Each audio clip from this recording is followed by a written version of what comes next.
Oke, udah selesai, udah hadir semua ya? Masih satu orang lagi.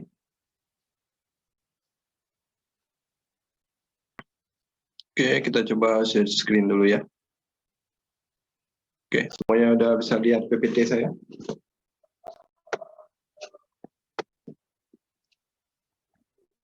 Oke. Sudah. Ya.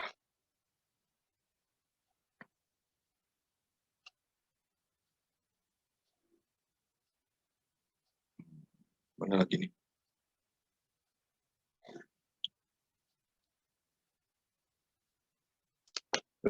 Oke. Oke, setelah UTS ini kita sudah mempelajari apa saja waktu itu? Kita review dulu sebentar. Ini kita masuk dalam statistika inferensi namanya ya gitu ya.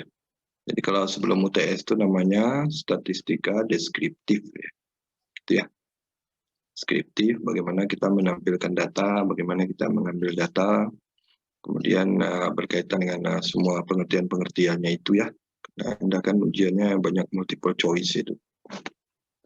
Nah, dalam statistika inferensi ini, atau pengambilan keputusan itu,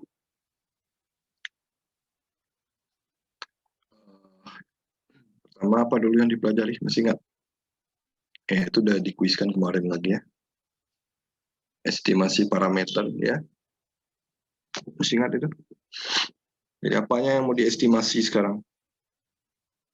Di parameter populasi ya. Jadi kalau populasi itu kayak apa tuh himpunan yang bulat gitu, kita mengambil hanya beberapa saja yang ada di dalam populasi itu ya, atau subset daripada anggota populasi diambil kemudian diukur gitu ya. Nah, dengan pengetahuan statistik ini kita bisa menaksir mu itu atau rata-rata populasi itu. Menaksirnya ini ada dua gitu kan ya. Ada menaksir titik, ada menaksir selang kan ya, atau interval.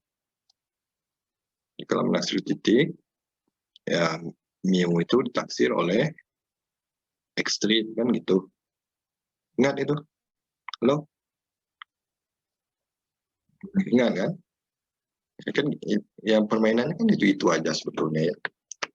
Ditaksir oleh X-strip, terus tau kuadrat ditaksir oleh S kuadrat. Tentunya ada beberapa istilah di situ ya, seperti apa itu unbiasedness gitu ya, ketakbiasan, kemudian sifat-sifat penaksir itu ya, Nah, itu ada dalam ujian, kemarin udah dimintain soalnya ya. Nah, saya harap Anda mencatat juga ya, nanti istilah-istilah itu dicari di buku. Unbiasedness apa itu? Tak bias itu. Tak bias itu apa? Tak bias itu tepat berarti ya. Tepat ya. Tepat artinya dalam statistik itu bukan tepat yang Anda tahu persis gitu ya, bukan gitu artinya ya. Itu ada arti matematisnya di situ ya. Jadi ekspektasi dari XI sama dengan mu ya. Jadi kalau XI itu sampel random, nah itu dijamin dia ekspektasi dari XI itu sama dengan mu. Nah, mungkin banyak pertanyaan di situ. Bagaimana kalau sampelnya cuma teman-teman saya aja misalkan ya. Misalkan saya mau menguji apa gitu ya. Mau tinggi badan, mau berat badan gitu ya. Atau ya mungkin kalau Anda udah bekerja nanti ke pendapatan gitu ya. Kan pegawai itu bisa aja kan ya. Anda golongannya sama tapi kok kekayaannya lain gitu ya. Pendapatannya lain gitu ya. Apakah Anda curiga atau gimana ya, jangan curiga dulu ya. Bisa jadi ada bisnis di luar atau apa gitu ya. Kemudian kayak dalam perusahaan itu ada bisnis berlian gitu misalkan ya, kan itu bohong aja gitu. Mungkin banyak masalah di situ ya, dalam masalah sosial itu ya memang banyak masalah. Itu makanya kita mencoba menghitung masalah sosial itu ya. Jadi tentunya ada asumsi-asumsi tentunya ya. Ya kalau kita ambil sampel itu harus tidak pilih-pilih. Nah itu namanya random sampling namanya, atau random sample. Kalau saya pilih-pilih, apakah bisa saya katakan ekspektasi dari XI itu sama dengan mu? Wah, itu kayaknya juga susah itu ya. Secara teori iya betul ya, tapi kayaknya bukan itu ya. Gitu ya. Bukan itu yang dimaksudkan dengan ekspektasi dari XI itu sama dengan mu itu. Jadi ekspektasi dari XI sama dengan mu itu kalau sampelnya itu memang acak gitu ya. Nggak pilih-pilih. Nah gitu ya. Terus sama aja kayak kita melemparkan dadu misalkan ya. Dadu lagi. 6 sisi seimbang katanya kan ya. Titik 1, titik 2, saya nggak terlalu yakin itu seimbang loh ya. Kenapa? Karena titik 1 itu kan cikungannya cuma 1 loh ya. Cikungannya 1 kan. Artinya Anda lubangin cuma 1 gitu di situ ya. Dadu itu kan nggak mungkin cembung dia ya, tapi titiknya itu harus cekung dia. Kalau dia 6 berarti 6 dong cekungannya. Berarti beratnya udah berkurang dong, sebanyak 6 cekungan itu. Nah, tapi dalam asumsi kita, cekungan itu tidak mempengaruhi keseimbangan dari dadu. Nah, walaupun saya nggak terlalu yakin ini, ya. Walaupun mungkin kemana aja Anda bawa, ya dadu itu asumsinya seimbang, ya. Gitu ya. Nah, itu dalam masalah eksak dadu, itu banyak juga masalah di situ sebenarnya. Nah, apalagi kalau misalkan kita datang ke pabrik, misalkan paku gitu ya, atau misalkan pabrik minuman itu apa teh botol apa gitu mereknya. Kalau Anda tuangin itu nggak akan sama ya. Misalkan pabrik ya teh botol yang ada di Bintaro misalkan kalau ada ya. Anda ambil 10 gitu random, nah ini random ya. Kemudian Anda tuangin isinya, kemudian Anda ukur secara presisi dan tidak persis sama. Nah itu apa namanya tuh? Kenapa tidak sama? Udah bisa jawab Anda belum? Kenapa tidak sama coba?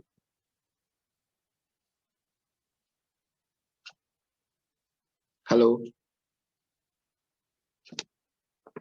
Bagi orang gitu ya, mungkin dia bersaudara, mungkin yang kembar juga, saya kira tidak sama ya.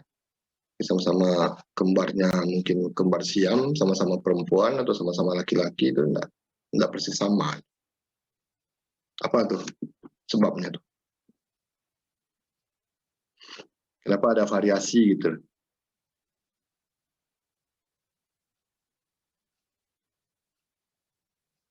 Halo, gimana nih? Udah hampir selesai semester kita nih. Karena saya tanya belum bisa jawab.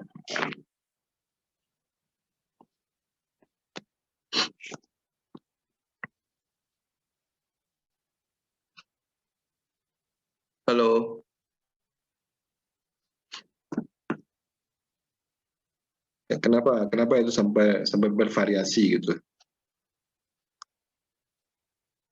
Kenapa misalkan paku di pabrik itu kalau Anda ukur betul-betul dengan alat yang sangat presisi itu juga tidak sama ya. Antara satu paku dengan paku yang lain, walaupun mesinnya sama, mesin yang sama. Mesin yang sama ngeluarin paku kan banyak tuh, ya. Mungkin bisa berapa itu per detiknya, berapa 100 gitu atau berapa ya. Wah, itu ajaib sekali ya. Nah itu ya, panjang diukur pun, nah itu tidak sama ya. Mungkin adalah perbedaannya, mungkin sekian 1/10 mm itu ada bedanya. Nah itu nanti disebut apa namanya itu? Variasi ya, variasi dalam populasinya itu ya. Atau kalau nanti dalam istilah analisis variansi ini dikatakan analisis variasi di dalam kelompok ya. Dalam kelompok ya, itu perlu dicatat, variasi dalam kelompok. Nah, terus setelah estimasi parameter dulu berkaitan dengan satu populasi, dua populasi ya, kemudian yang penting itu proporsi ya, proporsi kita dikaitkan dengan masalah sosial, misalnya proporsi itu yang patuh atau yang tidak patuh gitu misalkan ya, atau pegawai yang apa tuh yang masuk tepat waktu, kemudian yang tidak tepat waktu, yaitu diukurnya dengan proporsi namanya ya. Nah, menariknya proporsi atau rata-rata itu kalau kita membanding dengan populasi yang lain kan ya, itu dua populasi namanya. Ya. μ1 kurang μ2 kan gitu. Berapa taksirannya, kemudian berada di antara berapa sampai berapa, dengan keyakinan 95% gitu ya. Oke, masih ingat itu? Halo, saya ngomong sendiri aja nih. Daring itu kelemahannya yang begitu ya. Ya, udah paham itu ya?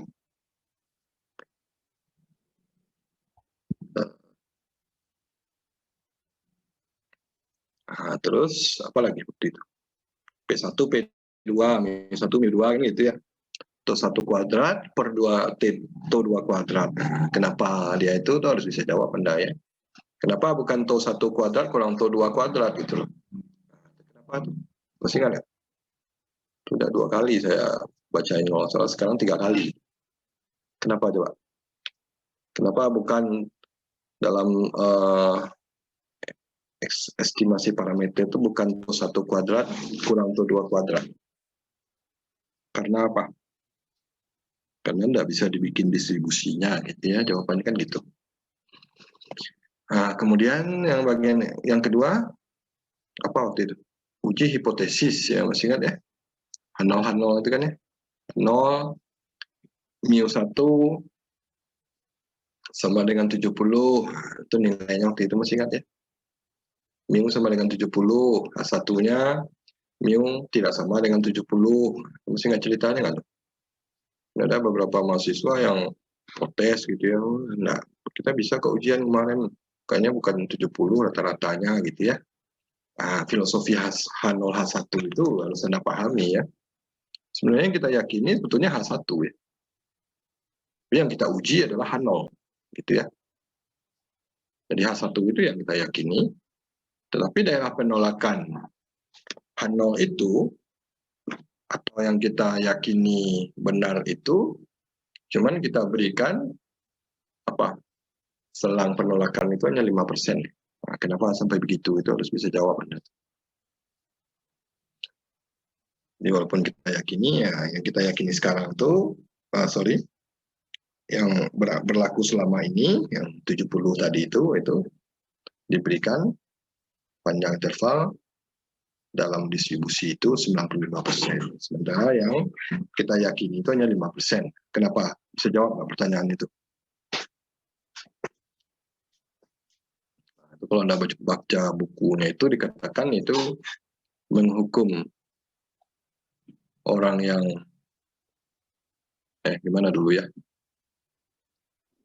membebaskan orang yang salah itu lebih baik daripada menghukum orang yang benar gitu ya.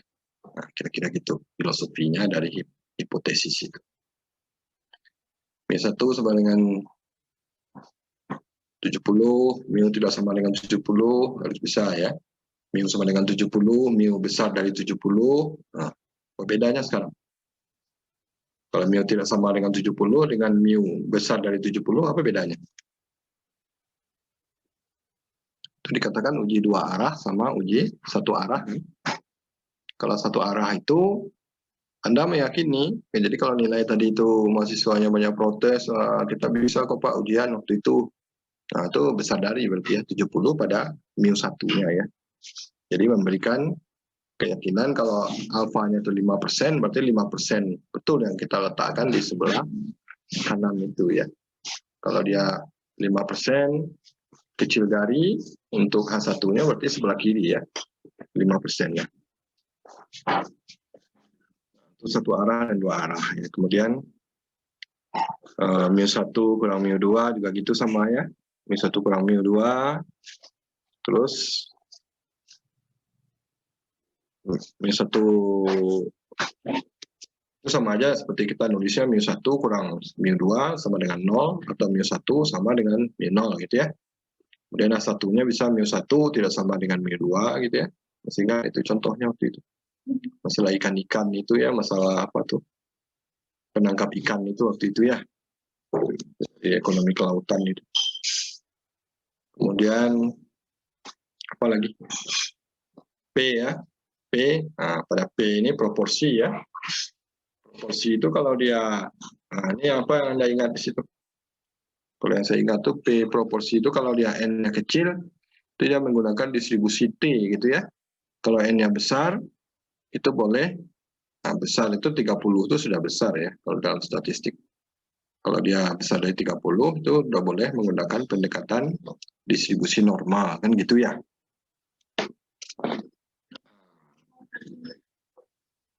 Dalam uji hipotesis ini kita hanya menggunakan dua populasi kan, nah, kalau dia 3 populasi atau lebih, nah, itu namanya ANOVA, namanya analisis variance. Nah, itu yang mau dibahas sekarang ya. Jadi, kalau dia 3 atau lebih, ya kita mau membanding gitu ya, tiga kelas misalkan ya, atau 3 kota gitu ya, atau 3 buah pabrik ya, kayak teh botol tadi itu misalkan pabrik teh botol yang ada di Bintaro sama di Tangerang sama di Bogor gitu ya. Nah, itu nanti variasinya tidak sama ya. Nah, itu makanya tadi saya sebut ada variasi dalam namanya dalam kelompoknya itu atau dalam populasinya masing-masing, ada variasi antar populasi ya. Ada yang dikatakan within di situ, within ya, within itu di dalam berarti ya, dalam kelompoknya variasi itu. Kemudian ada yang between ya, between berarti apa? Antara. Nah, itu nanti dibahas di sini ya. Kemudian setelah uji hipotesis kita masuk dulu sebelum analisis variansi ini ke dalam analisis regresi ya. Analisis regresi dari coba latihannya sama kuisnya kemarin ya.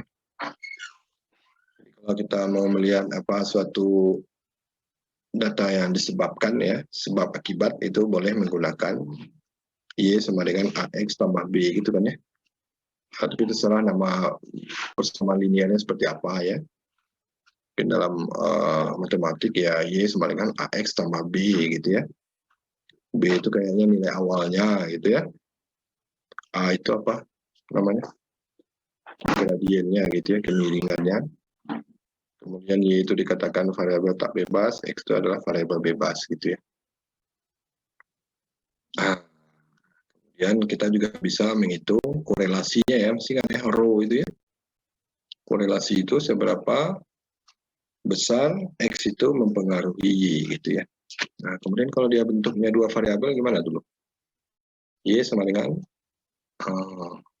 gimana? Enggak persamaannya. A0 gitu. atau A1, terserah namanya apa gitu ya.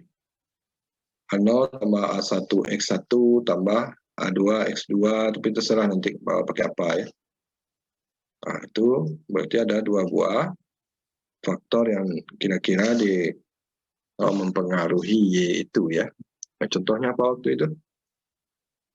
Iklan gitu ya, apakah iklan di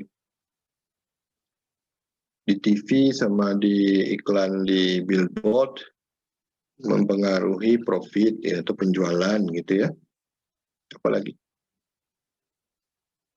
Jadi harus diperhatikan mana yang jadi sebab, mana yang jadi akibat gitu. Itu yang penting di sini ya. Jadi jangan sembarangan aja. Soalnya kalau matematik itu dia bisa aja menghitung apa saja gitu ya. Tapi kalau yang udah hitung misalkan terbalik ya, ada orang tertawa aja melihatnya. Misalkan Anda menghitung apa itu jumlah penjualan gitu ya, terus X1-nya misalkan kalau Y-nya jumlah penjualan, terus X1-nya itu misalkan biaya iklan gitu ya, kemudian X2-nya misalkan jumlah penduduk miskin di Afrika misalkan ya. Ya apa hubungannya gitu ya, kan ada hubungannya itu. Nah itu harus hati-hati. Kita juga bisa menentukan dalam analisis regresi multiple itu, atau DARP namanya ya. Analisis kalau regresi sederhana itu kalau 1 ya, kalau dia 2 namanya multiple atau berganda ya, analisis regresi berganda. Mungkin kalau lanjutin membacanya kita akan juga bisa menentukan seberapa besar X1 itu mempengaruhi Y gitu ya. Seberapa besar X2 itu mempengaruhi Y. Oke, mungkin sampai di situ sudah harus bisa ya. Oke, sekarang saya mau masuk ke lanjutan dari uji hipotesis ya. Jadi sudah dikatakan tadi ada 3 atau lebih variabel yang terlibat di situ ya.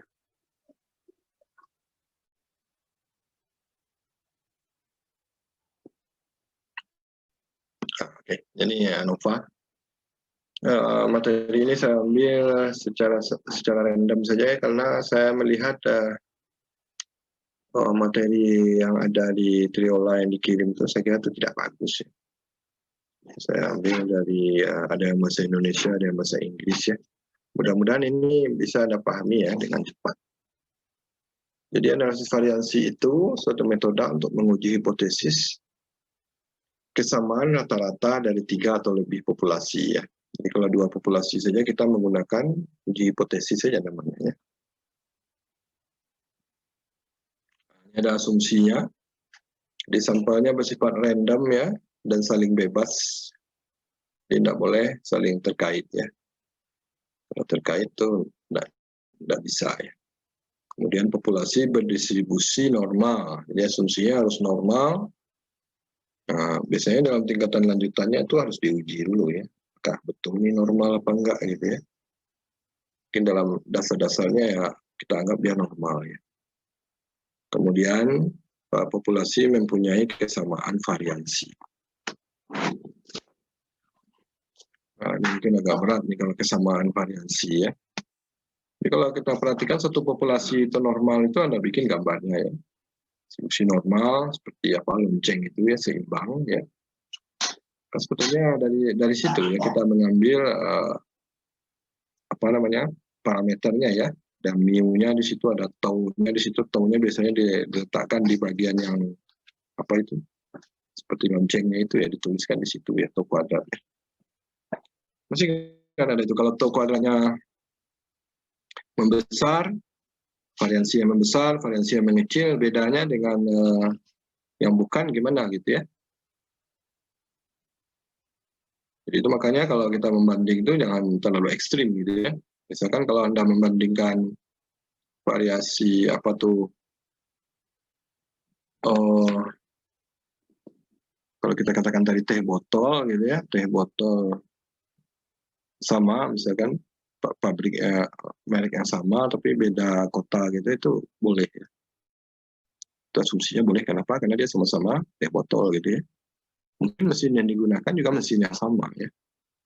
Cuman yang jadi pertanyaan variasi di dalam pabrik itu sendiri sama variasi antar kelompoknya ya. Jadi kalau variansinya itu berbeda, ya boleh kita asumsikan variansinya sama gitu ya.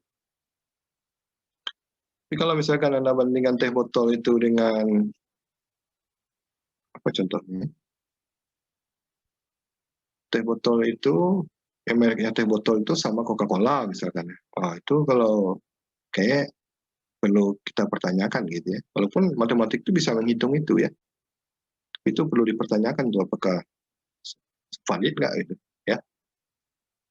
Atau misalkan kelas Anda misalkan ya, kelas 529, 530, 531, semuanya berapa kelas itu 40 kelas ya kita banding ya. Nah, itu kita menggunakan bantuan komputer di situ ya.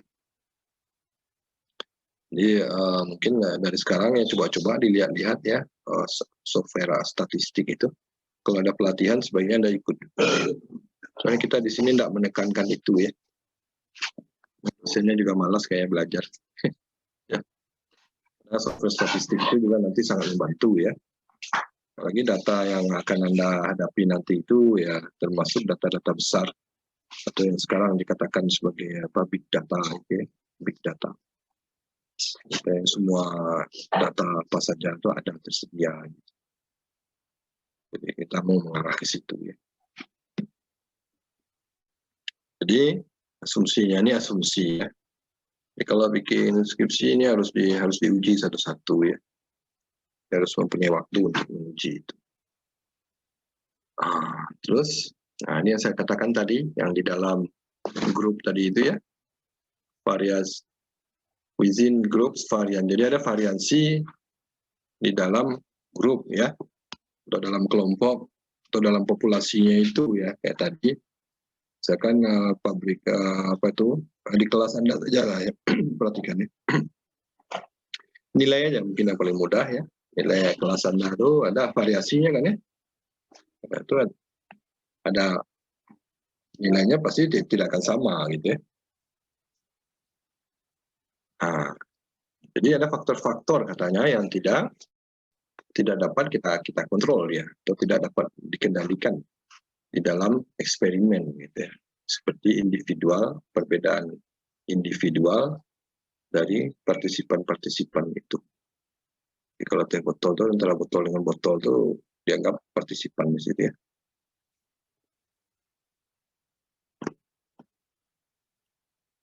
Apa nih? Apakah Anda menginginkan variabilitas grup ya di dalam grup itu besar atau kecil? Nah, itu ya.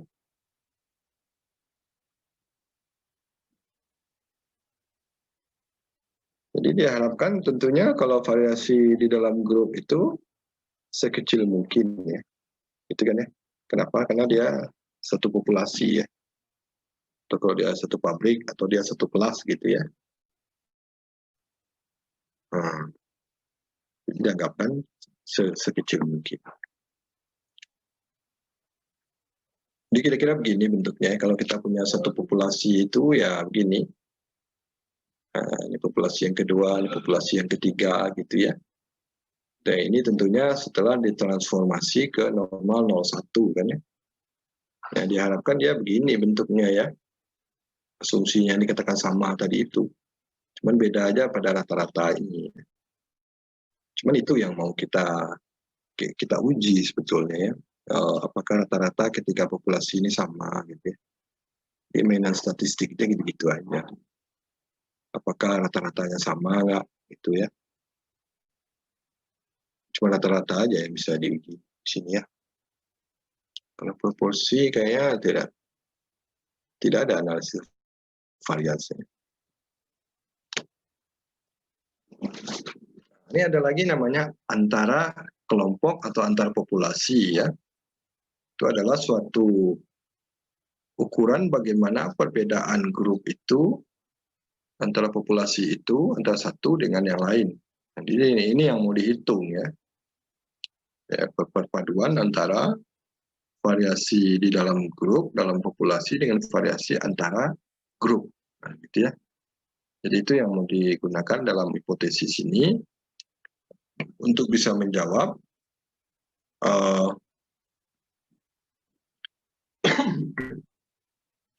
untuk menjawab H0 itu belum ada ditulis di sini ya. mu1 sama dengan mu2 sama dengan mu3 gitu, atau sampai dengan mu berapa, sampai mu-k misalkan ya. Jadi ini dianggap penting ya. Kenapa? Karena ini kalau dalam pertanian itu apakah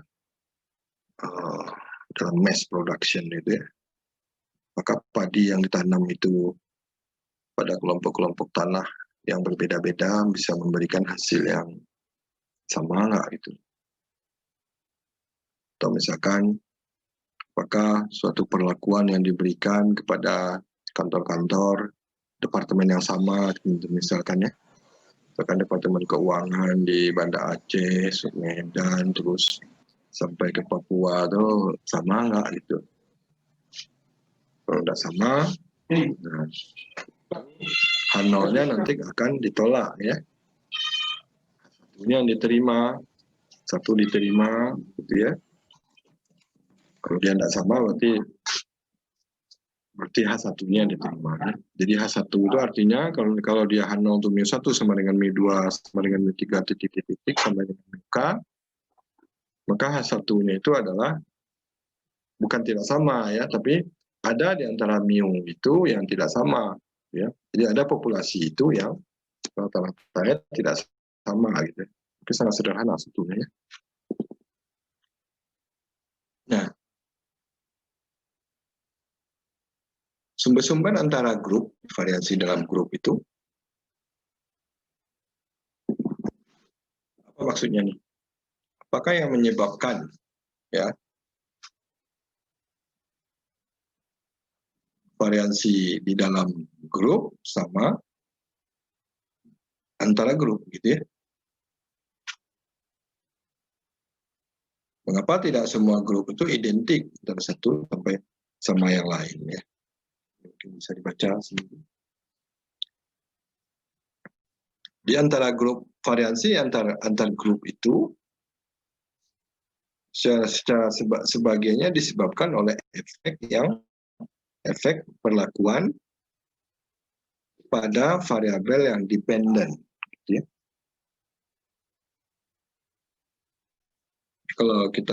Jadi kalau ini kebanyakan kalau treatment itu maksudnya ya sama saja ya.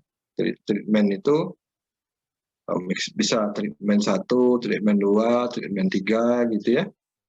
Treatment 4, jadi kalau pada pupuk itu misalkan pada pertanian itu menanam misalkan kalau treatment 1 itu misalkan kita berikan pupuk 10 kg per hektar misalkan ya. Kemudian yang kedua 20 kg per hektar, yang ketiga 30 kg per hektar, kemudian yang keempatnya 40 kg per hektar. Itu eksperimennya ya. Setelah ditanam, kita lihat hasilnya apakah rata-ratanya sama atau enggak. Ya. Ada juga contohnya nanti beberapa orang dosen mengajar ngajarnya gimana ya? Apakah dosen A, dosen B, dosen C, berarti dia mengajar kelas yang sama dong ya. Nah, nanti mungkin Anda akan menilai ya, apakah rata-rata gimana ngomongnya, itu agak susah ya. Ketika dosen-dosen itu ngajar, dosennya dianggap treatment berarti ya, treatment. Atau apakah memberikan rata-rata nilai yang sama? Apa ada yang aneh nggak di sini? Mata kuliahnya harus sama dong ya. Mata kuliahnya beda, mungkin akan beda ya. Nah itu nanti ada namanya istilahnya satu arah dan dua arah namanya. Contoh misalkan, kalau pupuk-pupuk tadi itu 10 kg, 20 kg, 30 kg dianggap sebagai satu arah. Kemudian yang sebelah kirinya nanti ada arah yang kedua ya, atau dimensi yang keduanya. Misalkan kalau tadi pupuk, kemudian yang kedua insektisida misalkan ya, pembasmi hama itu. Nah, itu juga ada kadar-kadarnya, itu jelas level-levelnya gitu ya. Misalkan insektisida merek A, merek B, merek C gitu ya. Nah, Anda udah punya tabel berarti ya. Nah, itu namanya dua arah namanya. ya. Jadi satu pupuk, satu insektisida, terus nanti ada hasilnya, ya, hasil dari panennya itu, ya. Setiap kelompok itu catat hasil panennya berapa gitu ya. Nah, kebayang ya. Nah, kalau mahasiswa dengan dosen gimana tuh? Berarti tanahnya dianggap sama berarti ya. Nah, itu juga sempat jadi masalah dulu itu ya. Jadi ada orang melakukan penelitian apakah tanahnya boleh dianggap sama nggak gitu ya. Misalkan tanah yang ada di Bogor, Tangerang, Jakarta ya. Nah, itu dugaan saya juga tanahnya tidak akan sama ya. Kalau tidak sama, apakah itu bisa dianggap arahnya gitu, levelnya, treatmentnya ya? Ya mungkin boleh kali ya. Jadi kalau tadi pupuk itu satu arah, kemudian sebelah atas ya, di atas. Kalau di atas itu tabelnya misalkan pupuk gitu ya, kadar pupuk itu, presentasi pupuk itulah, atau berapa kadarnya pupuk itu. Kemudian yang sebelah kirinya tabelnya tanah gitu ya. Tanah di Jakarta, Bogor, Tangerang, Bandung, itu salah ya. Nanti kan ada kalau pupuk itu ada tadi 1, 2, 3, 4 gitu ya. Kan ada hasilnya nanti ya, hasil-hasilnya itu. Nah itu yang diuji ya, untuk menentukan untuk menguji hipotesis kita apakah pupuk itu memberikan hasil yang sama atau apakah tanah-tanah itu memiliki memberikan hasil yang sama gitu ya untuk setiap level pupuk yang diberikan itu. Nah, kira gitu. Kalau dosen sama mahasiswa gimana tuh ya? Mungkin dosen 1, dosen 2, dosen 3 gitu ya. Kemudian dia di sebelah atasnya, kemudian di sebelah kirinya itu misalkan menggunakan metode yang berbeda ya. Kan dosen 1 bisa menggunakan metode 1, metode 2, metode 3 gitu ya. Mungkin metode 1 bisa tatap muka, metode 2 daring gitu, metode 3 perpaduan antara daring sama tatap muka. Jadi ada 3 ya. Kalau dosennya ada 3 berarti ada 9 dong data di dalamnya ya. Paham tuh? Nah, kira-kira maksudnya gitu ya. Nah, kalau kita ngomong pupuk tadi, pupuk sama insektisida, di pupuk itu dianggap faktor nomor 1 ya. Faktor dia, kalau di sini istilahnya treatment ya. Itu kan hampir mirip saja dengan regresi berganda kita. Y sama dengan AX1 tambah BX2 tambah C gitu. Jadi boleh Anda interpretasikan begitu ya. Lagi. Nah, efek yang lebih besar, kemudian perbedaan yang lebih besar pada grup-grup itu menjadi variasi grup-grup yang lebih besar. Mana maksudnya? Ada yang mau mencoba menerjemahkan ini?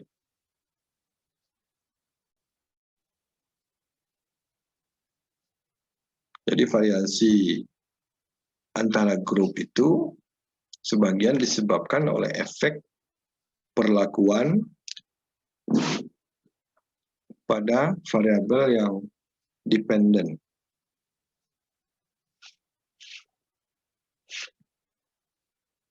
Kalau dalam persamaan kita itu sepertinya kalau AX sama dengan B itu B-nya itu ya. Kita lanjutkanlah dulu ya.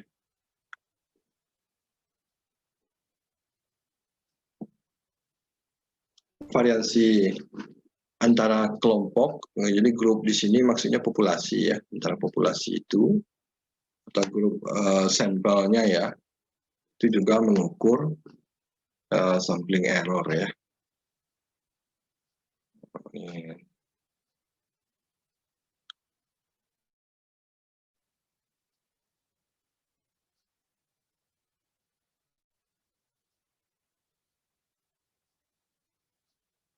Jadi kita juga tidak mengharapkan apa itu telah populasi itu sama ya, tapi itu yang harus kita lakukan pengujian namanya ya.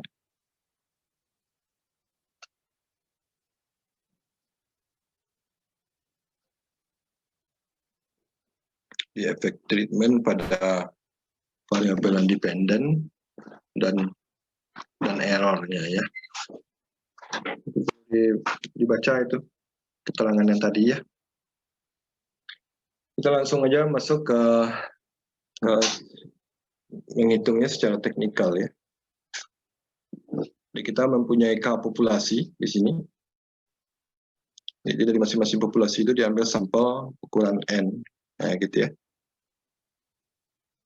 Jadi secara teknisnya sih semuanya hampir sama ya, seperti apa di apa itu pertama estimasi parameter, uji hipotesis, kemudian regresi itu ya. Jadi ada populasi, diambil sampel, kemudian dari sampel itulah kita melakukan pengukurannya. Jadi misalkan pula bahwa K populasi itu bebas dan berdistribusi normal dengan rata-rata mu1, mu2 sampai mu-K, dan variansinya itu diasumsikan sama, yaitu kuadrat. Ini mungkin agak berat nih ya, asumsi tau kuadrat itu. Ini tidak boleh sembarangan itu sebetulnya ya. Kalau kita melakukan ANOVA itu sebaiknya antara satu dengan, kalau dia dua variabel, dua populasi dulu masih ingat itu, kalau mu1 sama dengan mu2 itu, atau mu1 kurang mu2 sama dengan 0, dengan mu1 tidak sama dengan mu2 ya. Itu ada beberapa macam waktu itu ya. Ada yang variansinya dianggap sama, ada variansinya dianggap tidak sama, itu hati-hati ya. Ada variansinya dianggap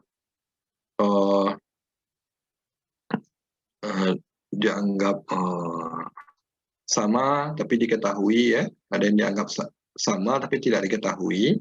Kemudian ada yang dianggap tidak sama tapi variansinya diketahui. Ada lagi namanya variansinya tidak sama dan dia tidak diketahui ya. Kalau nggak salah itu ada 6 variasinya pada uji hipotesis 2 populasi saja. Nah, bagaimana kalau dia 3 populasi atau lebih ya? Ini variasinya mengasumsikan dia sama ya. Kalau tidak sama ya mungkin belum bisa dihitung kayaknya ya. Tapi saya kurang tahu, kalau pakai software komputer kayaknya bisa dia ngitung gitu. Tapi jangan asal-asal aja yang jelasin. Ya enggak uji aja matematik itu bisa aja dia ngitung, tapi dia orang tertawa melihat kita nanti ya. Jadi bentuk ujinya seperti ini ya. Kalau dulu kan cuma sampai di sini. Nah, sekarang kita bisa menguji sampai ke K ya. Nah, satunya sekarang adalah ada rata-rata yang tidak sama. Jadi ada populasi itu yang rata-ratanya tidak sama. Nah, kita sekarang hanya sampai di sini saja. Kalau Anda suka melanjutkan, silakan baca sendiri. Ada metode untuk menentukan yang mana yang berbeda gitu ya. Sebenarnya kalau datanya terlalu ada ini misalkan terlalu signifikan bedanya, mungkin kita bisa tebak ya. Tapi biasanya hasil eksperimen itu yang bagus itu rata-ratanya itu tidak terlalu jauh berbeda ya. Jadi Anda tidak bisa tebak di situ, mungkin itu yang lebih bagus. Secara akademis ya, kalau dalam prakteknya mungkin bisa aja berbeda, sangat jauh ya. Mungkin bisa kita tebak ini rata-ratanya nilainya lebih besar ini kalau yang misalkan K atau 2 atau 1 ya. Jadi jawaban untuk H1 itu ada rata-rata yang tidak sama. Nah, yang mana yang menyebabkan dia tidak sama itu ada metodenya ya. Nah, kita tidak sampai di situ. Kita hanya sampai kepada nanti apakah H0-nya diterima atau H0-nya ditolak ya. Kalau H0-nya ditolak, masih ingat itu? Kalau H0-nya ditolak berarti H1-nya yang benar. Gitu ya. Berarti rata-rata ini tidak sama. Nah, jadi kesimpulannya nanti treatment itu, misalkan pupuk itu kadar-kadar pupuk itu tidak memberikan hasil yang sama gitu ya. Berarti pupuk itu berbeda dong berarti ya. Berarti ada yang berbeda. Berarti itu H1 yang benar ya. Jadi kalau dia tidak sama berarti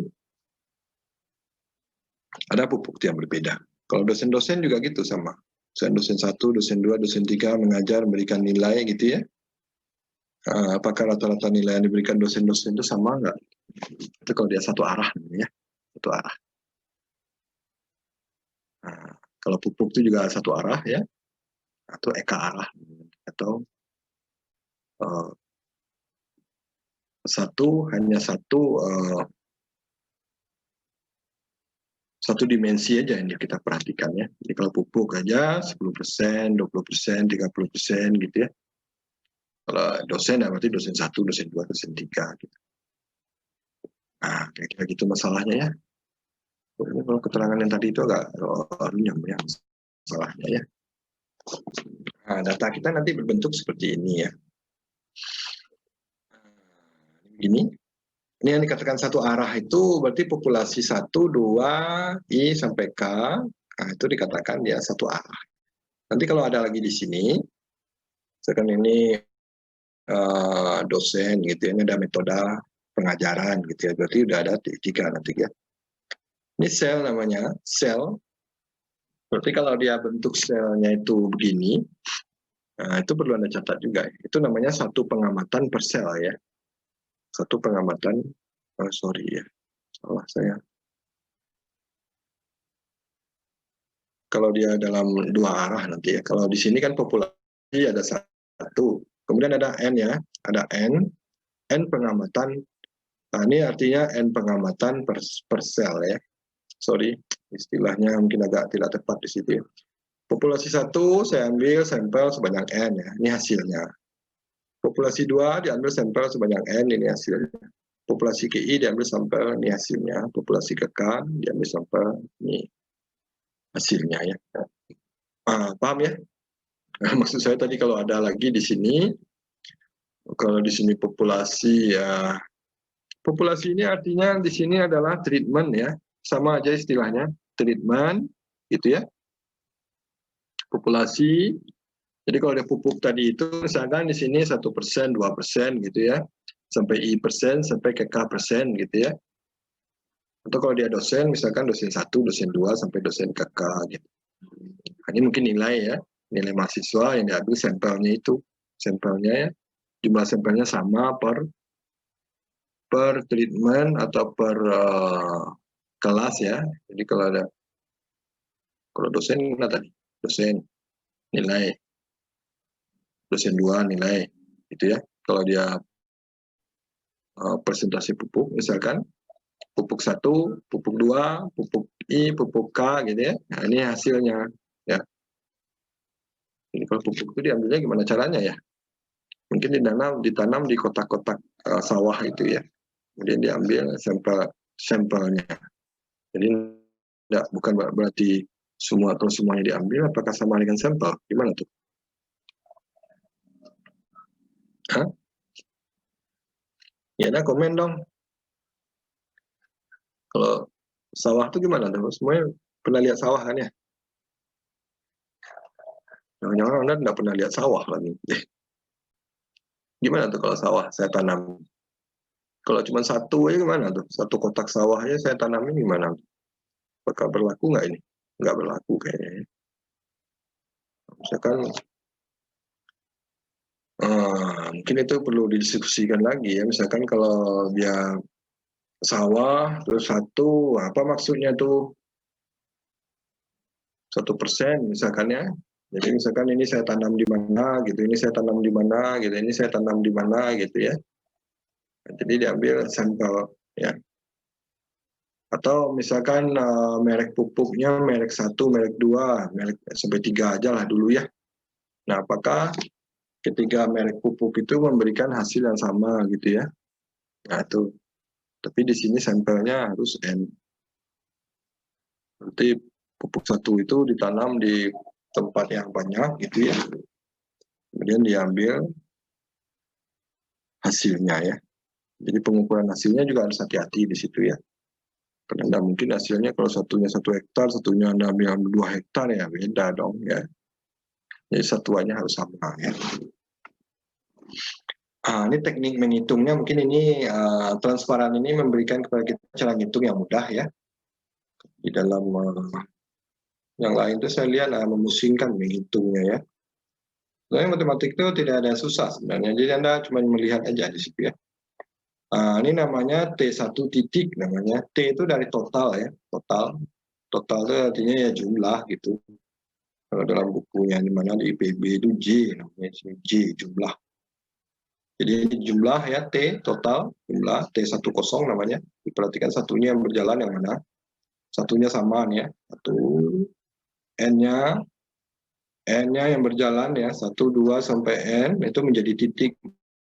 Ya, ini jumlah. Ini namanya jumlah hasil dari populasi 1. Atau kalau nilai dia gimana tuh?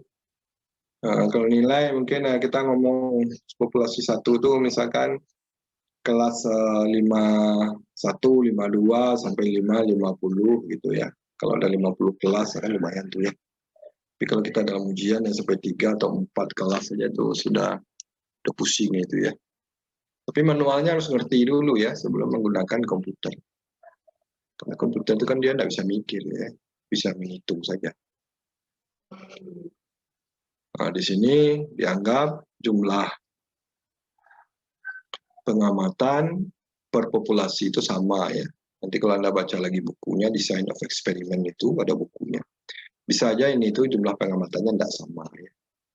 Misalkan ini N1, ini N2, ini N3, terus macam-macam ya. Itu sudah ada semua. Ya. Mungkin ini yang paling sama, yang paling sederhana dia. Kalau dia jumlah pengamatannya tidak sama, cara ngitungnya juga beda ya. Rumusnya beda, tapi ini rumus dasarnya di sini. T10 itu adalah total semua pengamatan dari populasi KI. Tadi ya, populasi KI misalkan kelas 51, 52 sampai 50 gitu ya.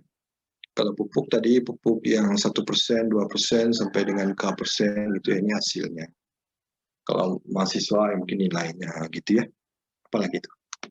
Kalau kinerja ya mungkin kinerja pegawai. Wah, itu harus hati-hati juga ya. Mungkin kinerja pegawai Departemen Keuangan mau saya banding dengan Departemen pertambangan ya.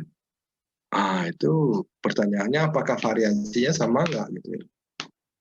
Mungkin bisa aja kalau pegawai Departemen Pertambangan itu lebih free gitu ya. Lebih banyak di luar mereka daripada di dalam gitu. Ini tuh yang pertambangan kan. Karena keuangan ya memang harus di dalam gitu. Nah, T titik-titik adalah total semua pengamatan dari semua populasi. Jadi ini tinggal kalau dijumlah ya, jumlah. Nah, jadi T titik-titik namanya. Jadi total. Bisa ya? Nah, ini kan mudah nih ngitungnya. Terus lanjut ya. Jadi ada namanya jumlah kuadrat total namanya ya. Jumlah kuadrat total. Nah, yang di dalamnya namanya kan XIJ ya. XIJ ya. Ini ada yang dijumlahkan ke sini. Jadi jumlah dari sigma X1J berarti ya. Ini jumlah X2J, ini jumlah XIJ, ini jumlah XKJ gitu ya. Mungkin dibiasakan menulis lambang ini nanti kalau menulis paper ya. Nah, ini kalau dijumlahin semua, ini yang titik-titik itu ya. Betul kan? Salah. Sorry. Ini jumlah kuadrat total namanya. Jadi untuk menghitung variasi-variasinya itu ya. Ini jumlah kuadrat total, ada lagi jumlah kuadrat perlakuan. Perlakuan itu yang disebut 1, 2, 3 sampai K itu ya. Mungkin istilahnya nggak beda di situ. Perlu Anda catat kayaknya itu ya. Treatment di sini, treatment itu sama aja kayak populasi gitu ya. Populasi, atau ada juga dia menyebutkan itu grup namanya ya. Nah, sama aja gitu ya. Kalau dia tadi treatmentnya itu mungkin lebih banyak digunakan di pertanian sebetulnya ini. Treatment itu kayak pupuk tadi itu ya. Pupuk 1, pupuk 2, pupuk I, pupuk K gitu ya, atau presentasinya sekian persen kandungan zat apa gitu, 2% zat apa gitu, terus sampai K% zat apa. Atau kalau kelas Anda 51, 52 sampai 5, 50 gitu ya. Ya mungkin bisa seperti itu. Nah, itu tuh titik-titik itu kan sama aja kayak jumlah dari semua ini kan ya. Jadi XIJ kalau dijumlah-jumlahin, sigma-sigma, XIJ itu T titik-titik sebetulnya. Sama aja ya. Jadi kan ini kan sebetulnya kalau dia T titik-titik dikuadratkan dulu, T titik-titik itu yang dikuadratkan, Kalau ini enggak ya. Ini XIJ dikuadratin dulu baru dijumlah ya. Nah, paham ya? Sama aja kayak kita menghitung rumus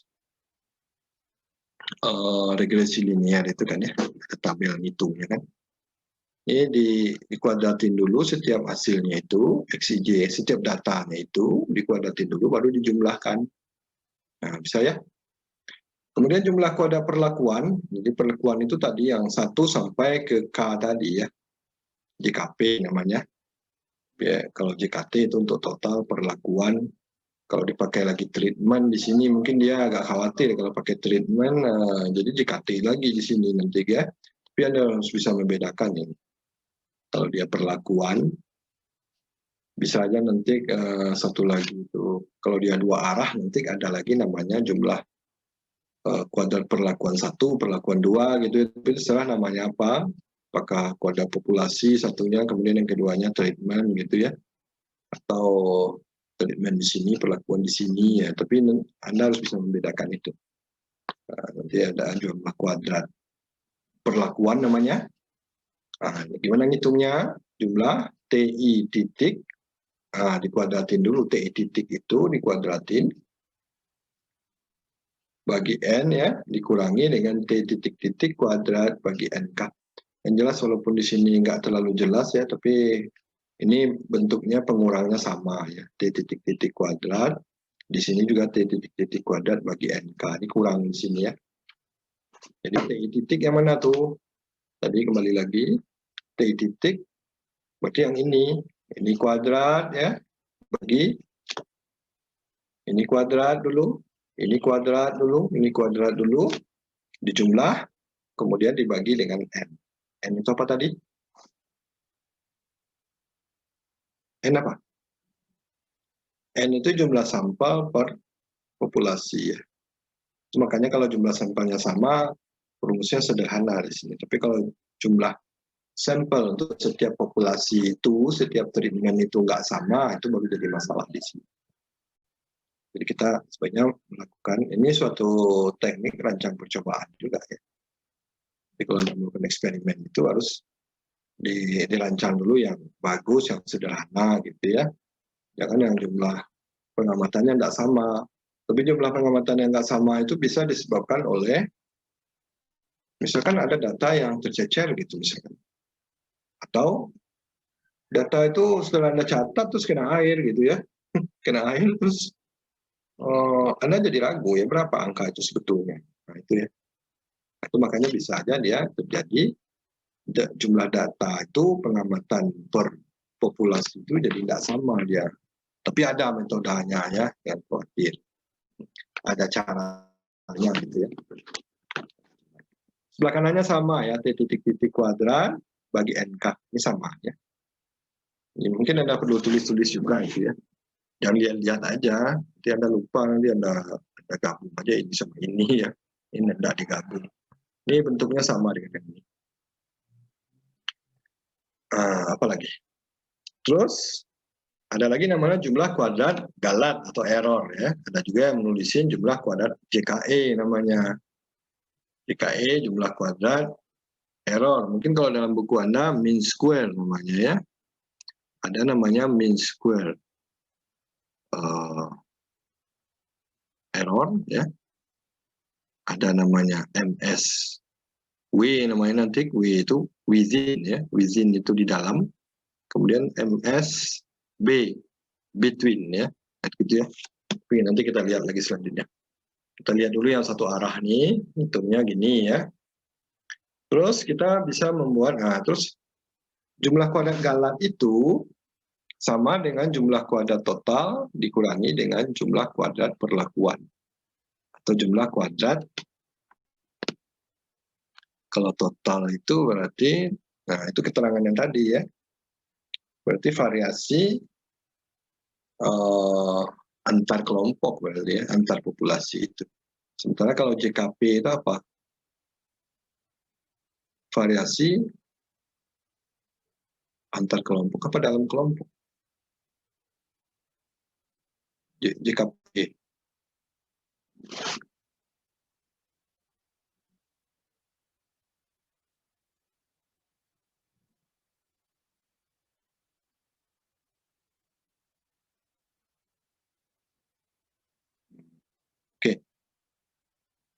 Oke, nanti kita ini ya, yang saya sebutin tadi itu ada MSE namanya. Ini yang paling bawah ini MSE, tapi yang JKT JKP itu saya agak ragu yang mana yang between, yang mana yang within ya. Tapi salah satunya adalah MSB, satunya lagi itu MSW ya. MSW sama MSB.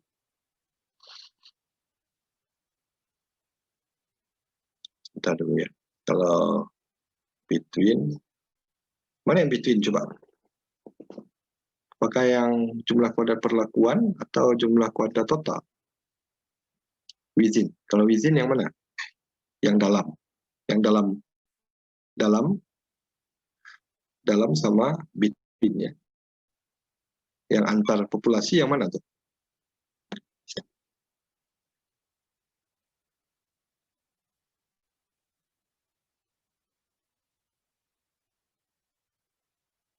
Kita lihat aja dulu yang ini ya. Ini JKT, JKP, terus JKG ya. JKG itu JKT kurang JKP gitu ya. Namanya jumlah kuadrat itu harus positif ya. Jangan nanti Anda temukan JK itu ada yang negatif, itu Anda berarti salah hitung. Jadi dihitungnya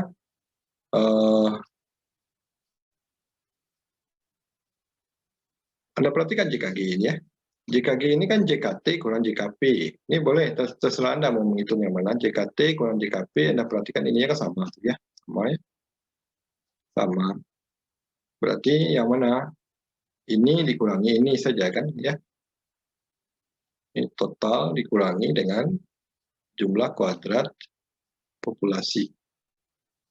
Berarti yang between itu yang galat ini ya berarti ya. Bisa memahaminya itu? Cuman istilahnya tadi itu ya, bahasa Inggrisnya itu ya, antara between sama within itu ya. Kalau Anda tidak suka, kita lanjutin aja lah dulu. Nah, dari jumlah kuadrat ini kita akan bisa membuat namanya tabel ANOVA namanya ya. Nah, ini termasuk kategori analisis variansi satu arah ya. Nah, begini bentuknya ya. Perlakuan tadi kalau kita perhatikan contoh-contohnya bisa kelas gitu ya, populasi gitu ya, bisa dia pabrik. Jadi usahakan pabrik produk yang sama ya, jangan Anda bandingin misalkan pabrik mobil sama pabrik motor ya, itu udah lain ya. Mungkin pabrik motor yang ada di Surabaya sama di Jakarta, jadi diusahakan juga pabrik motornya mereknya sama gitu ya. Kalau dia pabrik motornya beda merek itu ya, susah juga membandingnya. Walaupun mungkin kita bisa menggunakan metode yang lain gitu, jadi tidak menggunakan metode ini.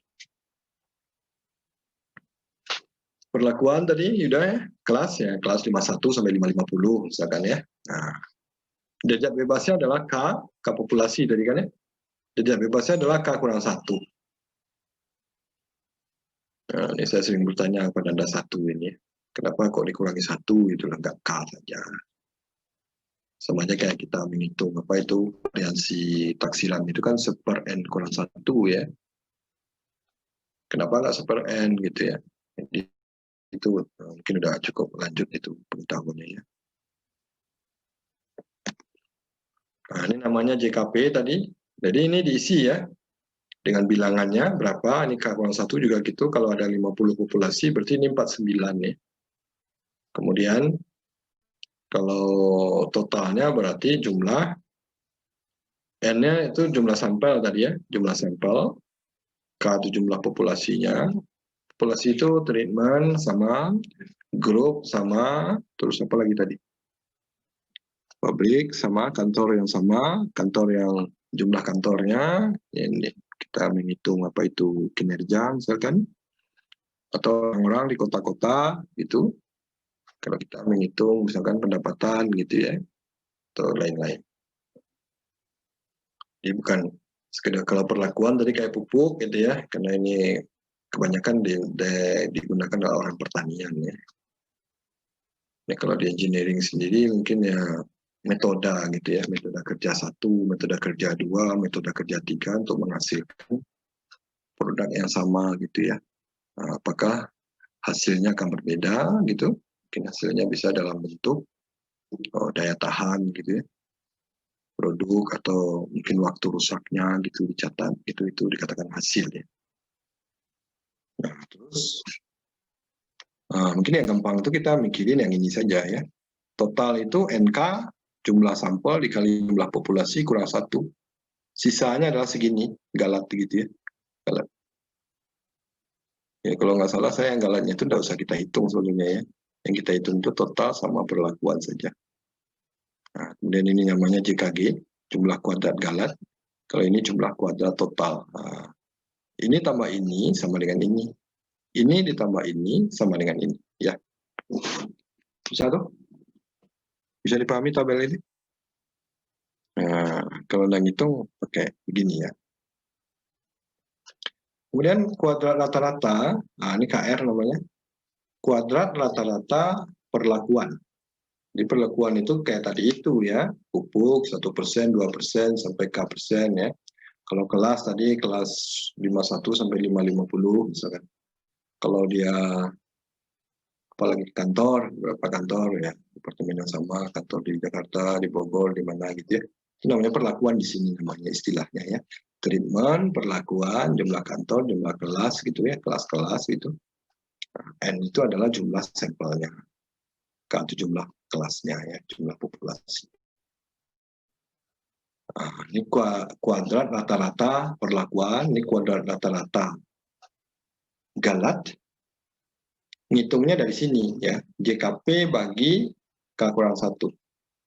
Sementara kalau kuadrat rata-rata galat itu JKG dibagi dengan K kali N kurang 1. Nah, kita ngitungnya sampai di sini saja. Statistik F kita adalah ini dibagi ini, yang terbalik ya. Ini KRP dibagi dengan KRG. Karena kita tahu kemarin F itu memiliki 2 derajat kebebasan ya. Kita menggunakan keyakinan alfa ya. Error tipe 1 ini masih kan. Errornya dengan kepercayaan 95%, berarti alfanya 5% ya. Kemudian derajat bebas 1, ada juga yang mengatakan ini DF1, DF1 itu K kurang 1 ya, derajat bebas pertamanya K kurang 1, derajat bebas keduanya K kali N kurang 1. Diperhatikan di sini ya. Nah, dia tabelnya juga harus diulang-ulang ini ya. Jangan sampai terbalik Anda nanti melihat tabelnya. Ya. Oke, paham nih dari sini? Halo? Oke. Ini contoh ya. Contohnya engineering ini ternyata ya. Saya tidak terlalu suka nih kalau Anda harusnya ini bisa dianggap ini apa, pegawai kantor pajak yang ada di Jakarta, pegawai kantor pajak yang ada di Bandung, pegawai kantor pajak yang ada di Surabaya, misalkan gitu ya. Jadi tinggal diganti aja. 25 nih apanya nilainya atau gimana gitu ya.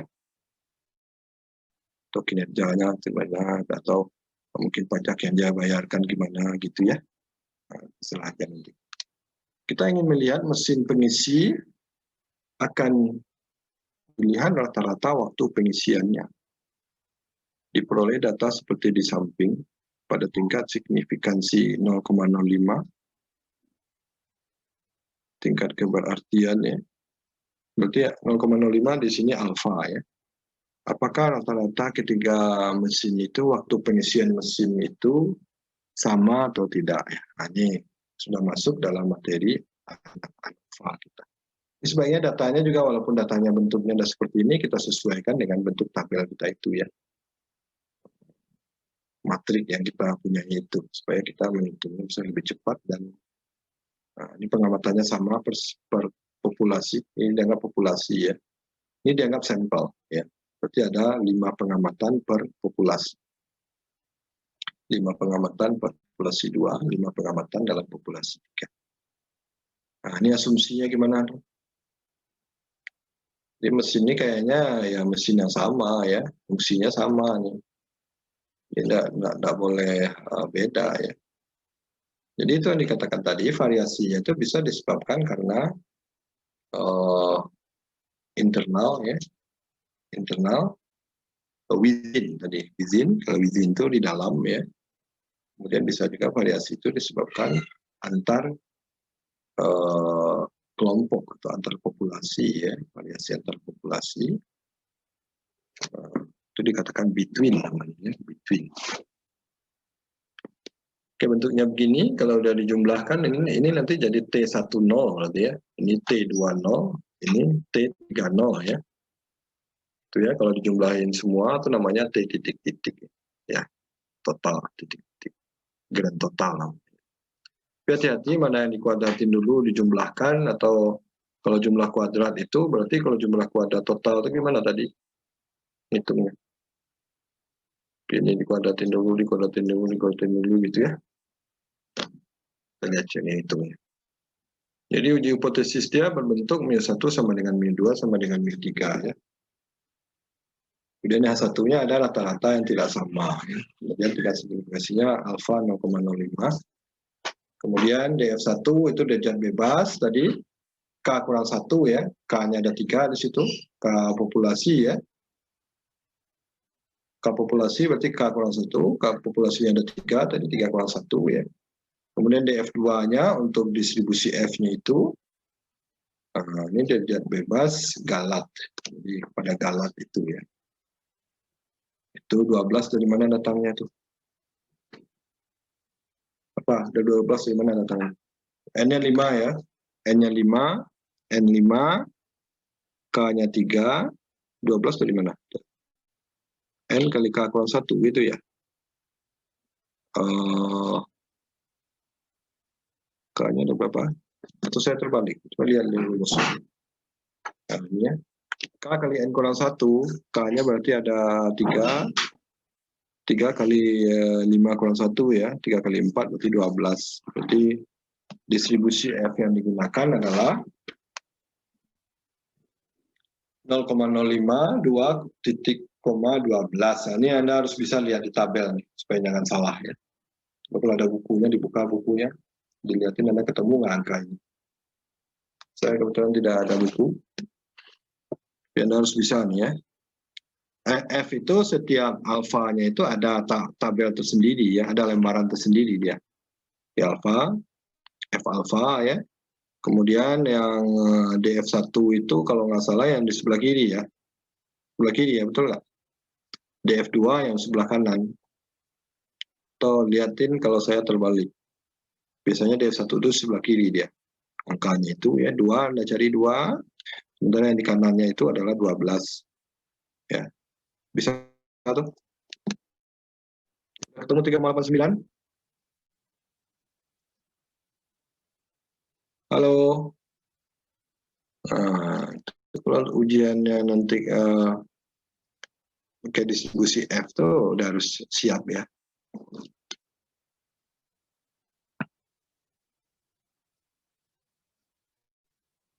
Sudah?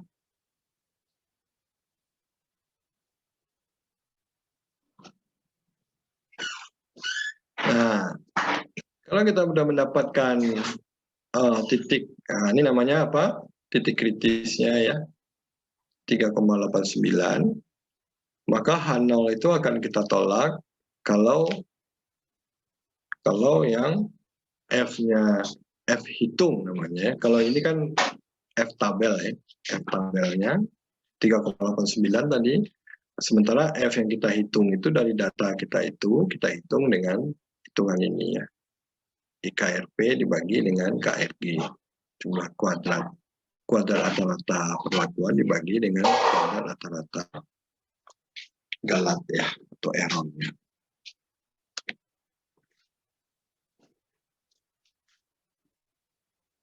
Bisa semua tuh?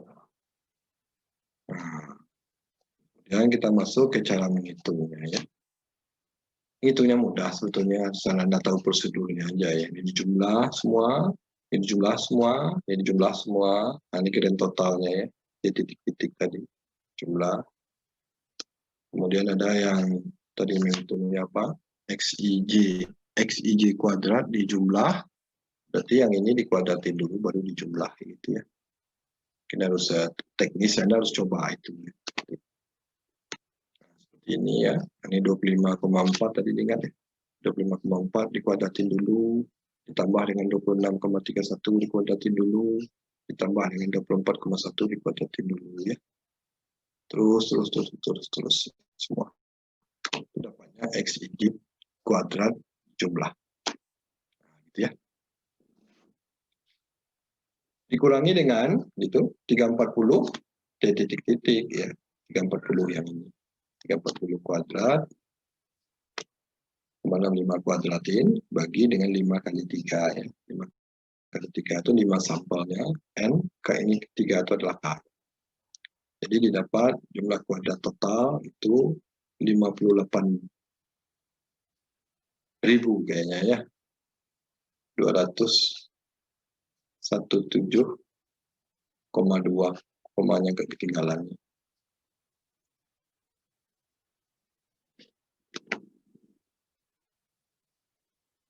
Oke ya. Udah bisa ya. Ini namanya jumlah kuadrat total tadi. Jumlah kuadrat total berarti yang di bawah berarti ya, di bawah pada tabel ANOVA tadi. Tabel ini namanya tabel ANOVA namanya. Tabel ANOVA. Ini jumlah kuadrat totalnya udah ada di sini. Jadi menghitung yang paling mudah tuh jumlah kuadrat total kan. Jika G-nya nggak usah dihitung ya. Kita hitung JKP-nya saja. Nah, JKP tadi Anda perhatikan itu sigma TI titik kuadrat dibagi dengan N, jangan terbalik ya. Dikurang T titik kuadrat dibagi NK. Nah, 124 yang mana itu? Yang hijau ya. Yang ini kan 124,65 kuadrat tambah 113,65 kuadrat tambah 102,95 kuadrat. Kalau kalian totalnya 340 tadi ya. Belakangnya sama, perhatikan. Nah, gitu ya. Kuadratnya pindah ke bawah ini. Ini harusnya di atas ya. Kan mengikuti rumus yang ini. 124,65 kuadrat tambah 113,05 kuadrat tambah 102,95 kuadrat dikurangi dengan 340,65 kuadrat. Dan total tadi. Kalau ini dibagi dengan 5 17 sampel. Seperti ini rata-rata jumlah kuadrat rata-rata perlakuan. Di perlakuan itu yang between ya. Dikurang 340,65 kuadrat dibagi 5 kali 3. 847.000. Saya kok melihat ini ada yang kurang sepertinya ya. Tidak masalah lah ya. Yang angkanya segini. Maka jumlah kuadrat galatnya total tadi yang sebelahnya ini 58.000 itu dikurangi dengan 47.000. Jadi 11.000. Itu yang dikatakan galat. Galat itu berarti ya, berarti kalau angka-angka itu sudah dapat, kita masukkan ke dalam tabel kita. Itu ya. Ini derajat bebasnya 3,1 sama dengan 2 dulu. Kemudian 15,3 di NK ya. Betul nggak sih? Itu gini. Ya, pokoknya yang jelas kalau ini 2 tambah 12, 14 gitu ya. Ini NK kurang 1 ya. NK kurang 1. Ini adalah, ini rumusnya nggak begini tadi ya. Kalau ini 14 kurang 12, 2 aja sebetulnya ya. Atau gimana hitungan tadi? N kali K kurang 1 gitu ya. Salah. K kali N kurang 1 ya. K itu berarti 3 tadi 3 kali 4 ya. Kenapa gue jadi 15 kurang 3 itu tuh nggak meyakinkan ya. Udah, bisa salah aja. Tapi yang jelas ini kalau dijumlah sama dengan ini. Ini ditambah ini sama dengan ini gitu ya. Ini tidak usah dihitung, tidak perlu ya. Walaupun Anda bisa menghitungnya, tapi tidak ada. Sementara F itu kita menghitung 23 ini dari mana datangnya? 47 dibagi 2 ini ya, 47, sekian dibagi 2, kalau ini 11.000 sekian dibagi 12. Ya. Nah, ini bagi ini rata-rata kuadratnya itu kalau dibagi itu dikatakan F. Distribusi F ini namanya F hitung. Perlu dicatat tuh.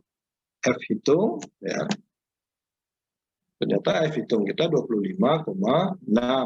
Sementara dari tabel tadi daerah penolakan H0 itu berada pada titik kritis F berapa tadi?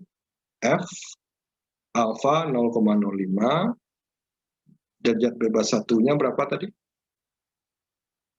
Halo? Berapa derajat bebasnya tadi? Balik lagi ke depan ya. Saya juga lupa. Nah, 2,12 ya. 2,12. 2 itu pada sebelah kiri kalau nggak salah tuh tabelnya itu. Tapi Anda harus cari dulu F 0,05 ya.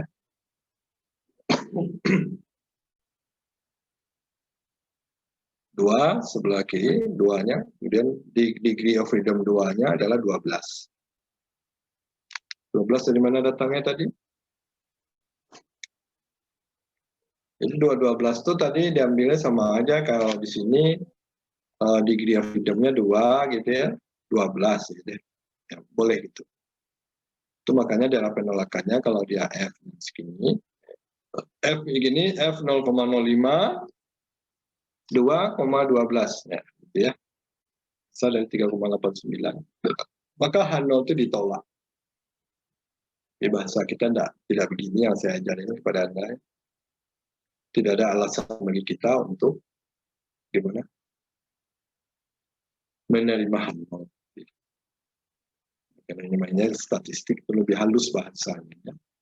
Tidak ada alasan bagi kita untuk menerima H0. Sama aja saya mengatakan ya bukan ada yang salah gitu ya. Yang benar itu adalah H1. Kalau kita katakan tidak ada alasan bagi kita untuk menolak H1. Hanya menerima H1. Jadi kalau ada H1-nya yang benar berarti ada rata-rata yang tidak salah. Oke. Paham nggak maksudnya tuh?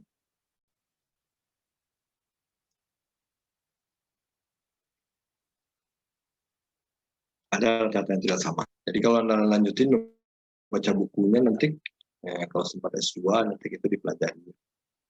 Ada saya lupa. Kita bisa menentukan yang mana yang beda. Kalau kita lihat sejarah kasat mata bagaimana? 124, 113 sama 102 ya. Kira-kira ini mungkin dari sini aja udah kelihatan tentunya ya. Mungkin ini lebih cepat, ini lebih lambat, ini lebih lambat lagi.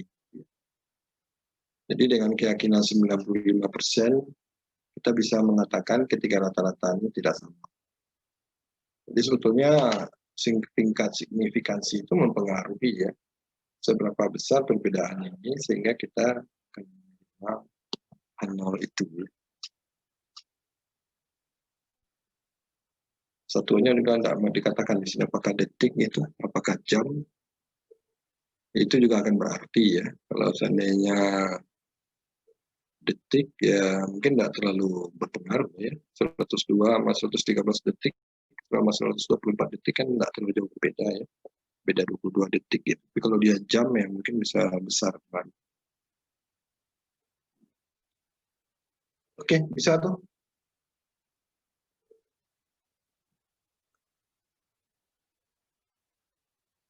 Bisa yang pertama ini dulu. Halo, bisa ya? Nah, sekarang kita masuk ke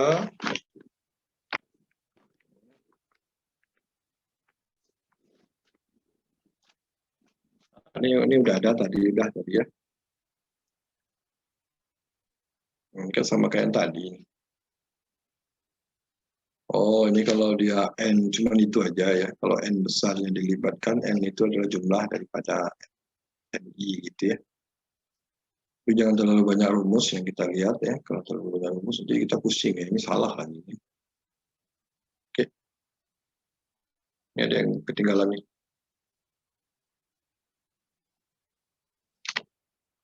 Ini contoh 2 ya. Ini bentuk datanya masih sama ya. Oh, ini artinya setiap populasi itu pengamatannya tidak sama gitu ya. Nah, datanya. Di dalam sebuah percobaan biologi, 4 konsentrasi bahan kimia digunakan untuk merangsang pertumbuhan sejenis tanaman tertentu selama periode waktu tertentu. Data pertumbuhan berikut dalam sentimeter dicatat dari tanaman yang hidup. Jadi kalau kita menanam, belum tentu semuanya hidup gitu ya. Apakah ada beda pertumbuhan rata-rata yang disebabkan oleh keempat konsentrasi bahan kimia tersebut? Alfanya 5%. Nah, jadi ini tadi konsentrasi bahan kimia itu pupuk atau apalah gitu ya. Satu ini hanya mewakili saja ya, misalkan konsentrasinya 5%, 10%, 15%, 20% gitu. Nah, ini hasilnya ya. Hasilnya di sini adalah dalam sentimeter ya. Mungkin setelah sekian lama gitu, setelah ditanam sekian. Jadi kita ingin mengukur apakah panjang rata-rata panjang ini sama nggak gitu loh untuk setiap konsentrasi bahan kimia yang diberikan itu ya. Ini kalau dia nilai boleh juga ini kelas 1, kelas 2, kelas 3, kelas 4 gitu ya. 51, 52, 53, 54 gitu ya. Ini nilainya. Tapi kalau nilai itu juga hati-hati juga ya. Kalau dosen yang berbeda dia biasanya memberikan nilai yang berbeda ya. Kalau secara kasat mata ini kelihatan berbeda nggak? Maksudnya Anda plototin data ini jangan bosan aja gitu ya. Dan nanti mungkin kerjaannya juga banyak memplototin data-data itu ya. Atau mengetikin data-data itu. Oke ya, beda tuh. Kelihatannya agak beda. Saya lihat ini agak lebih besar ya daripada yang ini. Ya, kemungkinan data-data ini juga akan lebih besar daripada ini ya. Kemudian kalau yang ini mungkin saya perkirakan 3-4 tahun bersama gitu. Ya. Kalau datanya cuma segini yang bisa diplototin ya. Tapi kalau datanya ribuan ya nggak usah diplototin ya. Kita bisa minta bantuan komputer di situ. Oke, kita lanjutkan ya. Sama kayak tadi, ya, ini prosedurnya begini ya menjawabnya ya. Ada langkah-langkahnya gitu, jangan berantakan gitu ya. Hipotesisnya begini bentuknya, M1 sama dengan M2 sama dengan M3 sama dengan M4. H1 itu ada rata-rata yang tidak sama, ada tingkat signifikansi alfa 0,05. Kemudian M1 sama dengan derajat bebas perlakuan. Jadi kalau dia tadi K-nya ada 4 ya, K populasi berarti ya, berarti K kurang 1, 3 ya. DF2 derajat kebebasan galat itu 16, dari mana datangnya tuh? N kali K kurang 1 tadi ya. N itu jumlahnya semua ya tadi ya. Jumlahnya semua kan ya. Nah, ini kan jumlah pengambatannya per sel nggak sama. Itu mungkin gunanya rumus yang sebelumnya tadi. 4 tambah 5, 9, 10, 15, 15 tambah 5, 20 ya. Jadi datanya ada 20. Di N kali K kurang 1 tadi ya. N kali K kurang 1. Jadi kalau NK-nya itu dikurang N ya. N kali K jadi berapa tuh? 20 dikali K-nya 4 ya. 4 jadi begini ya. Terus balik dulu ke sini sebentar ya. Nah ini ya. Ini kalau dia tidak sama sepertinya ini sigma. Jadi N besarnya adalah jumlah sigma NI ya.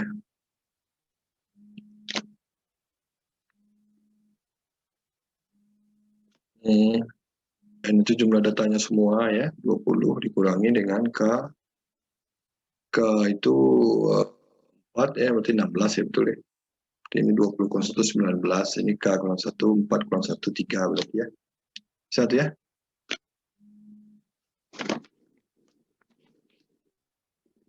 Oke. Jadi kita menentukan F tabelnya 0,05, degree of freedom 1 itu 3, degree of freedom 2 itu 16, berarti 3,24 ya. Nah ini ada cari lagi di tabel ya.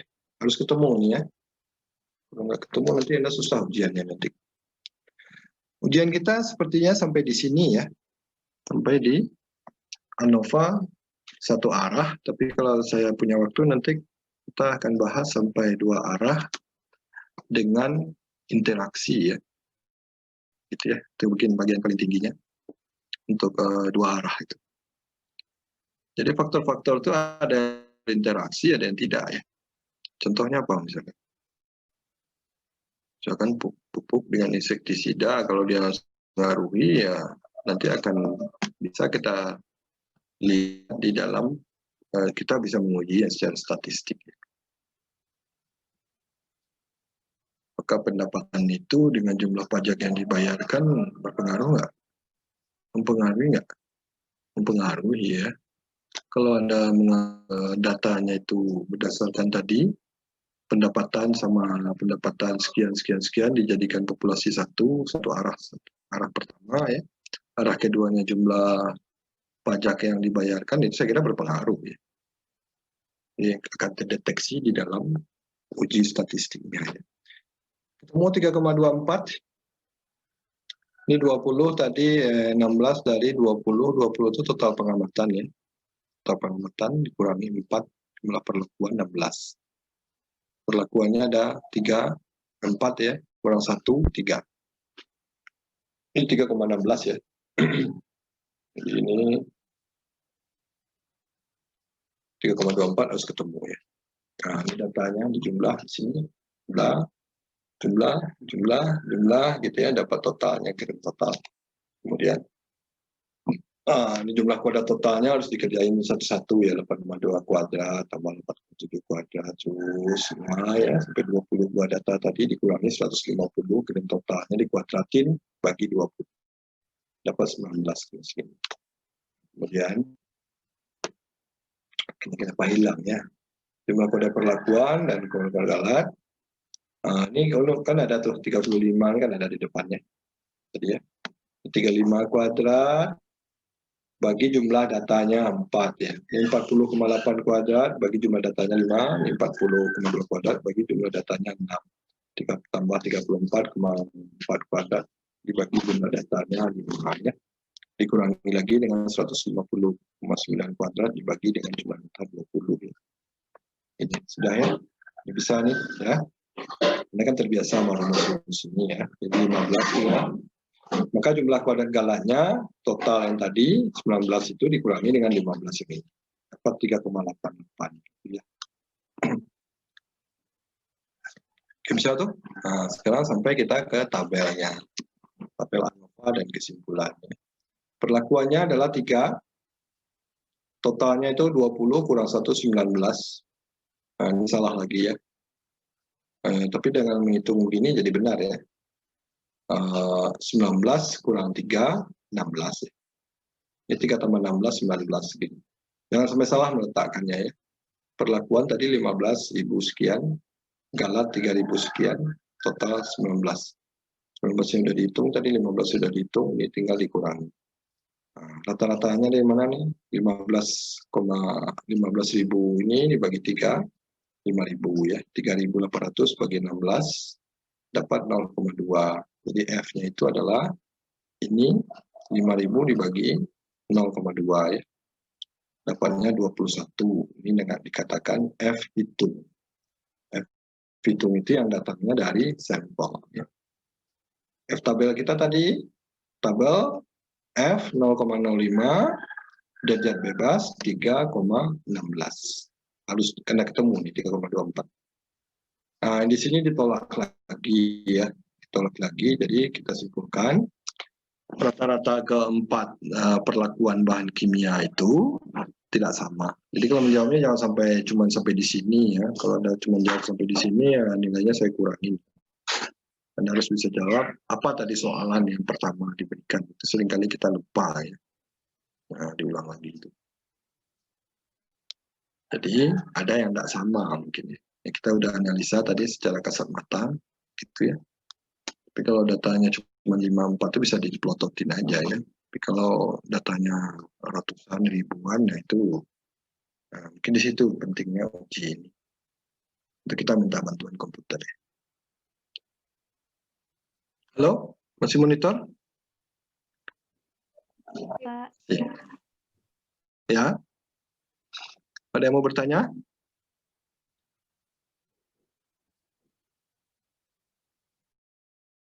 Tidak, berarti dapat paham ya. Nah, saya mau tanya, kuliah kita tinggal berapa lagi ya? Minggu depan tuh masih ada ya? Masih ada, Pak. Masih, Pak. Minggu depannya lagi?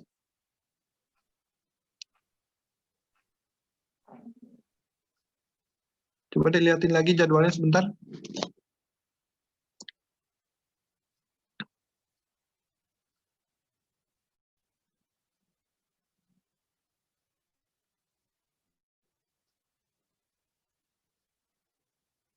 Oh. Oke, saya kira ini ada tiga latihan ya. Tapi yang ketiganya itu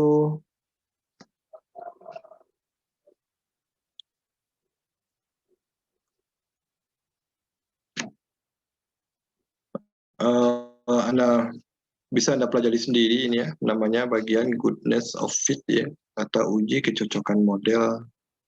Coba Anda lihat dalam buku Triola ya. Ini menguji apa itu statistik non parametrik ya. Walaupun statistik non parametrik itu juga banyak sebetulnya satu buku itu. Tapi mungkin yang Anda lebih cocoknya kalau Anda pelajari dalam buku Triola. Saya kira itu tidak susah ya. Kemudian jangan lupa juga melihat tabelnya. Oke, ini ada latihannya ya. Ya ada mobil, kemudian 3 merek ya. Ini perlu dipertanyakan nggak ya?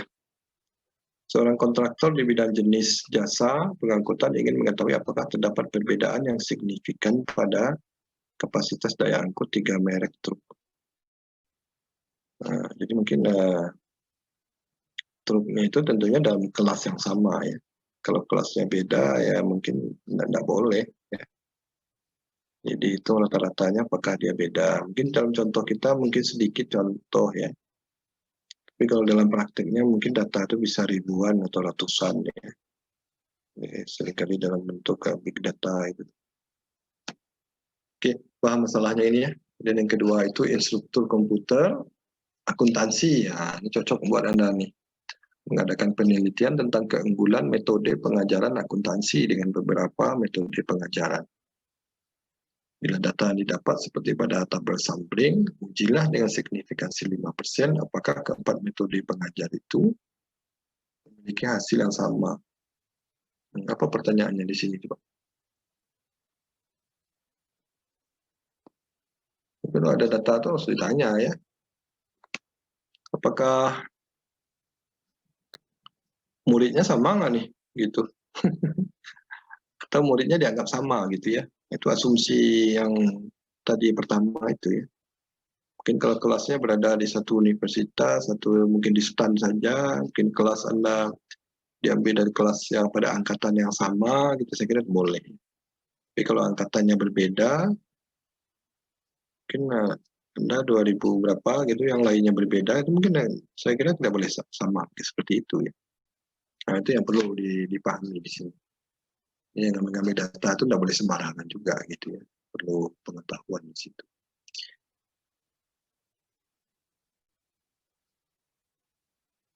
Oke, saya coba kirim. Ya, gimana caranya ya? Pakai chat dong ya. Saya coba chat file. Kok nggak bisa nih?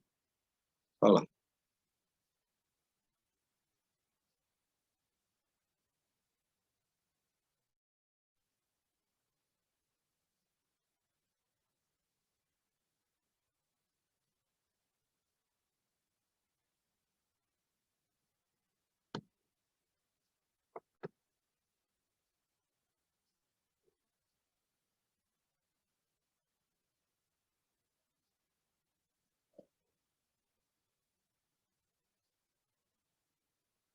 Kok tidak ada chatnya di sini?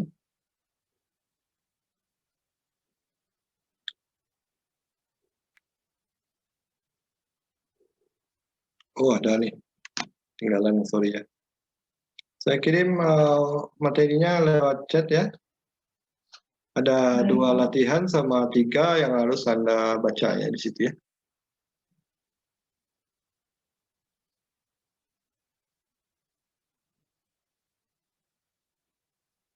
Yang ini. Convert.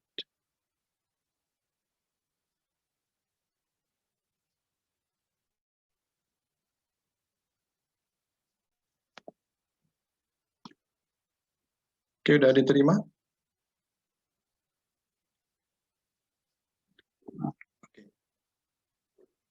Oke, saya kira kuliahnya mungkin sampai di sini. Minggu depan tuh masih ada nggak ya? Masih, Pak. Berapa minggu lagi? 2 minggu lagi, Pak. 2 minggu Jadi lagi? 2 pertemuan lagi. Oh gitu ya, oke. Iya, Pak. Oke deh, sampai di sini aja untuk minggu ini ya. Kita ketemu lagi nanti minggu depan. Mungkin masih bisa kita masuk ke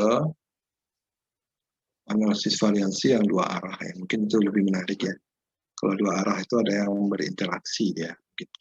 Cuman tabel itu tadi ya, mungkin Anda perlu pahami, bentuk tabelnya itu hampir mirip ya, sama. Cuman kalau kita udah memahami iramanya itu mudah semua ya. Oke, mungkin sampai di sini saja. Selamat pagi. Ya, tetap semangat ya. Terima kasih banyak, Pak. Terima kasih, Pak.